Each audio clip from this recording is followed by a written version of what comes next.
तो ये कहानी है पास्ट माजी की, जब लोगों ने फॉसिल फ्यूल का सबसे ज्यादा इस्तेमाल कर लिया था और इस वजह से दुनिया में जो कुदरती रिसोर्सेज थे, यानी रहने के वसाइल, उनकी बहुत कमी होने लगी थी, यानी कि कोयला, गैस और पेट्रोलियम वगैरह, जिस वजह से लोगों के दरमियान लड़ाइयाँ होने लगी थी। इन सब मसाइल को देखकर साइंटिस्ट ने रिसर्च किया और उन्होंने बनाया एक ऐसा पावर सोर्स जो कभी ना खत्म होने वाला था, लेकिन फिर भी लोग मुख्तलिफ दिखने की वजह से लड़ते रहते थे। इसी वजह से लोग अलग अलग मुल्कों में बांट दिए गए, जिसके बाद साइंटिस्ट ने एक हल निकाला जिसका नाम ट्रांसफॉर्मर था। दरअसल जब इंसान 16 साल का हो जाया करता था, तब उसे एक मशीन के अंदर डालकर ट्रांसफॉर्म कर दिया जाता था। ये प्रोसेस करने की वजह से वो बहुत ही खूबसूरत, प्रिटी दिखने लगता था। उनका कहना था कि जब सब लोग खूबसूरत दिखेंगे तो लोगों के दरमियान कोई ऊंच नीच नहीं रहेगी। लेकिन जैसा कि मैंने आपको बताया, सिर्फ 16 साल वाले ही अपने जिस्म को ट्रांसफॉर्म करवा सकते हैं, यानी कि अभी भी कुछ छोटे लोग जो 16 साल के नहीं हुए थे, उनका ट्रांसफॉर्म होना बाकी था। उन लोगों को एक अलग जगह रखा जाता और उन्हें नजरअंदाज किया जाता। ऐसे जिन लोगों का ट्रांसफॉर्म होना बाकी था, उन्हें अगलीस कहा जाता है। अब यहाँ पर सीन कट होता है और हमें टेली नाम की एक लड़की को दिखाया जाता है। वो भी 16 साल होने का इंतजार कर रही है, क्योंकि वो भी प्रिटी दिखना चाहती है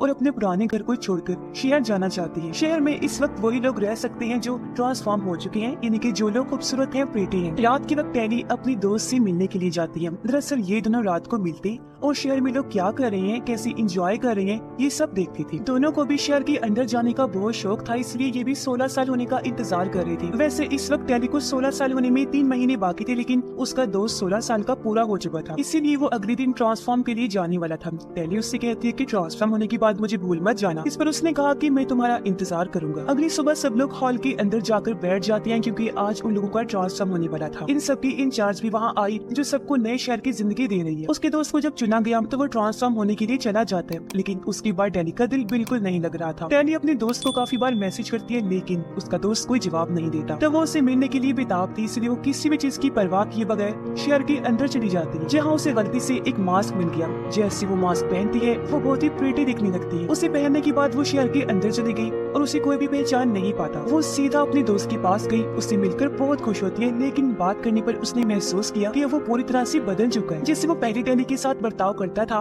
अब वैसा बिल्कुल नहीं है। उस वक्त शहर का गार्ड टेली को स्कैन कर लेता है और उसे पता चल गया कि यहाँ कोई अनजान शख्स आ गया है। टेली वहाँ से भागने के लिए एक पावरफुल जैकेट पहनती है। जब वो बिल्डिंग से नीचे छलांग लगाती है तो वो नीचे नहीं गिरती, बल्कि बचकर निकल जाती है। वो भागकर एक पुल के पास छुप गई, लेकिन गार्ड उसे देख लेते हैं। इसी वक्त एक लड़की शिया जाती है, जो गार्ड को चकमा देकर टेली को अपने साथ लेकर भाग जाती है। टेली को काफी अच्छा लगा, उसका शुक्रिया अदा करती है और इस तरह दोनों की दोस्ती हो जाती है। टेली शे को अपने दोस्त के बारे में बताकर कहती है कि वो मेरा बहुत अच्छा दोस्त था और शहर में उसी से मिलने आई थी मैं, लेकिन ट्रांसफॉर्म होने के बाद वो बिल्कुल बदल गया है। अगली सुबह शे टेली को स्केटिंग करना सिखाती है, लेकिन टेली के लिए ये काफी मुश्किल होता है। शे टेली को अपने दोस्तों से मिलवाती है और उसे एक किताब भी देती है पढ़ने के लिए। जब टेली वो किताब पढ़ती है तो उससे पता चला कि दुनिया के बाहर भी एक और दुनिया है, लेकिन टेली को अभी यकीन नहीं होता। शे उससे बताती है कि दुनिया के बाहर भी सच में एक जगह है जिसे लोग स्मोक कहते हैं। डेविड नाम का एक इंसान है जो हमें स्मोक तक ले जा सकता है और वहाँ वो अपनी जिंदगी खुलकर जी सकते हैं। लेकिन इन सब बातों को सुनने के बाद भी टेली को यकीन नहीं होता। उसका मानना था कि इस दुनिया के अलावा कोई और दुनिया नहीं है, लेकिन फिर शे टेली को लेकर बाहर आ जाती है। ये मूवी के आगे बढ़ने से पहले चैनल को सब्सक्राइब करें। लोग अपनी रिंग उतार देते हैं ताकि इन्हें ट्रैक न किया जा सके। शे उसे उस दुनिया में ले जाती है जो अब तबाह हो चुकी है। ये दुनिया अब रहने के लायक बिल्कुल भी नहीं है। वो टेली को कहती है कि अगर तुम हमारे साथ चलना चाहो तो तुम भी आ सकती हो। तुम्हें एक बेहतरीन दुनिया मिलेगी जो कि बहुत ही अच्छी जगह है। वहाँ पर कोई भेदभाव नहीं होता, कोई भी इंसान चाहे कैसा भी हो वहाँ आराम से रह सकता है। मैं डेविड के साथ स्मोक में रहने जा रही हूँ और मुझे उनका हिस्सा बनकर बहुत खुशी महसूस होगी। अगर तुम्हारा कभी दिल करे हमारे पास आने का तो तुम इस एड्रेस पर आ सकती हो। मैं तुम्हें स्मोक में ही मिलूंगी। ये कहकर वो उसे कार्ड देते हुए वहाँ से जाने लगती है। टेली नहीं चाहती थी कि शे वहाँ से चली जाए, लेकिन इन दोनों की रास्ते अलग हो गई थी। टेली को यहाँ रहकर प्रिटी बनना था, जबकि शे को अपनी आजादी वाली जिंदगी जीनी थी। इसी वजह से शे वहाँ से चली गई और वो दिन भी आ गया था जब टेली का ट्रांसफॉर्मेशन होने वाला था। एक एक करके सब लोग ट्रांसफॉर्मेशन के लिए अंदर चले गए, लेकिन टेली का नंबर नहीं आया क्योंकि उसे रोक लिया गया था। वहाँ की इंचार्ज टेली से मुलाकात करना चाहती थी। उसने टेली को अपने पास बुलाया और कहा कि शे जो तुम्हारी दोस्त थी हमारे यहाँ से गायब है और मुझे लगता है कि तुम्हें मालूम है कि वो कहाँ गई है। टेली झूठ बोलने की कोशिश करती है, लेकिन मशीन उसे पकड़ लेती है। इंचार्ज कहती है कि जब तक तुम हमें शे के बारे में नहीं बताओगी तुम्हारे ट्रांसफॉर्मेशन में नहीं होने दूँ, और टेली को दोबारा पुराने घर भेज दिया गया। एक दिन टेली का दोस्त खुद उससे मिलने आया। उसे कहता है कि मैं चाहता हूँ कि हम दोनों मिलकर शहर में एक साथ रहें। ये तभी मुमकिन है जब तुम इंचार्ज को शे के बारे में बता दो। तुम्हें बस इंचार्ज की बात माननी है, फिर तुम भी शहर में आ सकती हो। टेली मान जाती है और इंचार्ज को सच बताने के लिए तैयार हो जाती है। अब इंचार्ज खुद टेली को सच बताती है कि बाहर एक आदमी डेविड है जो शे को किडनैप करके उसका दिमाग कंट्रोल कर रहा है। डेविड खतरनाक है और हमारी दुनिया को तबाह करने के लिए हथियार बना चुका है। मैं चाहती हूँ कि तुम हमारी टीम में शामिल हो जाओ ताकि डेविड तक पहुँच सको और अपनी दुनिया को बचा लो। जाने से पहले वो टैली को एक लॉकेट देती है, ये कहते हुए कि ये लॉकेट तुम्हारी मदद करेगा। टैली शे के दिए हुए एड्रेस पर चली जाती है। उसे जंगल के बीचों बीच एक ट्रेन की पटरी नजर आई। पटरी का पीछा करते हुए वो फूलों के खेत में पहुंच जाती है। वहाँ आराम करते हुए टैली की आंख लग गई, लेकिन जब वो जागती है उसने देखा कि खेत में आग लगी हुई है। उसी वक्त डेविड उसके सामने आता है जिसके बारे में वो पहले ही जानती है। वो टैली का सामान चेक करता है जिसमें उसे एक ट्रैकर मिला जिसे डेविड दूर फेंक देता है। ट्रैकर की वजह से इंचार्ज को मालूम हो जाता है कि टैली अभी कहाँ है और वो अपने आदमियों को वहाँ भेज देती है। डेविड टैली को अपने दोस्तों के पास ले गया जहाँ उसकी मुलाकात शे से होती है। टैली शे को देखकर बहुत खुश होती है क्योंकि वो उसे बचाने के लिए यहाँ पर आई थी। टैली इंचार्ज की कहने पर आई थी लेकिन अभी तक शे को उसने ये बात नहीं बताई होती। शे पूछती है कि लॉकेट किसने दिया।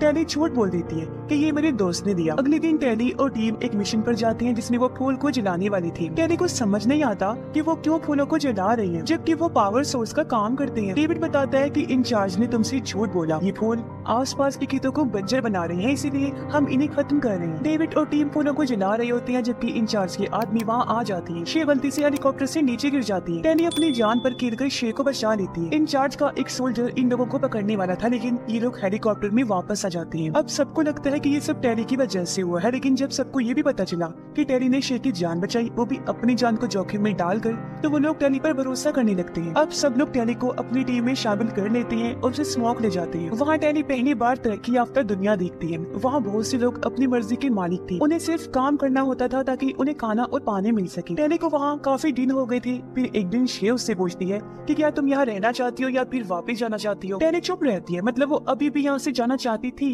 या फिर कंफ्यूज थी क्योंकि उसे अभी तक नहीं पता था कि कौन सच्चा है और कौन झूठा। दरअसल इंचार्ज ने बताया था कि डेविड बहुत ही खतरनाक इंसान है और उसके पास हथियार है, लेकिन अब यहाँ पर आने के बाद टैली को पता चला कि जैसा इंचार्ज ने कहा था वैसा तो कुछ है ही नहीं। डेविड टैली को यकीन दिलाना चाहता था, इसलिए वो टैली को लेकर अपने माँ बाप के पास आया जो इस शहर के बारे में बहुत अच्छे से जानते थे। डेविड के डैड इंचार्ज और शहर के बारे में जो बातें टैली को बताते हैं वो सुनकर टैली हैरान हो जाती है। डेविड के डैड कहती हैं कि तुम्हें नहीं बताया गया होगा लेकिन ट्रांसफॉर्मेशन के बीच बहुत से लोगों की मौत हुई है। बाय चांस जो लोग ट्रांसफॉर्मेशन में कामयाब हो भी गए थे उनका दिमाग पूरी तरह से साफ कर दिया जाता था और उनकी फीलिंग्स जज्बात भी खत्म हो जाती। एक तरह से उनकी खुशी सिर्फ दिखावा हुआ करती थी। मुझे पता चल गया था कि इंचार्ज गलत कर रही है, इसलिए हम उस जगह को छोड़कर यहाँ भाग गए और मैं अपने लैब में उस सीरम पर काम कर रहा हूँ जिससे लोगों को फिर से ठीक किया जा सके।